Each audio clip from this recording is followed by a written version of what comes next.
បាទសូមជម្រាបសួរពុកម៉ែបងប្អូនយើងមកឆ្លងវៀតណាមថ្ងៃទី5 ខែ 10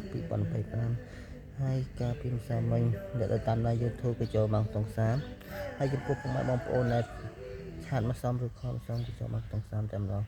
បងប្អូនឲ្យចាំ8ចាំតែម្ដងទិញខ្ទង់សេចាំមិនពុកម៉ែបងប្អូនឆាតសំឬខលសំក៏ត្រូវច្រើនមែនតែម្ដងហើយចំពោះបងប្អូនដែលតាមដានម៉ោង4កន្លះដល់ម៉ោង6កន្លះនៅថ្ងៃនេះគឺថ្ងៃទី5បងប្អូនឲ្យរើសអុកលេខក្របលេខ01 26តែគាត់ខ្ទង់អុក20ខ្ទង់អុក0លេខគ្រូគឺងាយស្រួលចាក់ងាយស្រួលឆ្នះតាមម្ដងមិនដូចគ្រូគេឲ្យលេខយួនខ្មែរ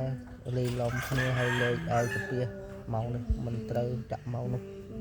ប៉ុន្តែលេខតា13គឺខុសខុសត្រូវតែម្ដងងាយស្រួលចាក់ងាយស្រួលឈ្នះលេខតិចគឺបានលុយច្រើនតែម្ដងអូនមានប៉ុណ្ណឹងហើយសូមជូនពរដល់តាមដាន YouTube ទាំងអស់គ្នាជួបតែសំណាងល្អហើយគ្រប់គ្នាផងដែរសូមអរគុណសូមជម្រាប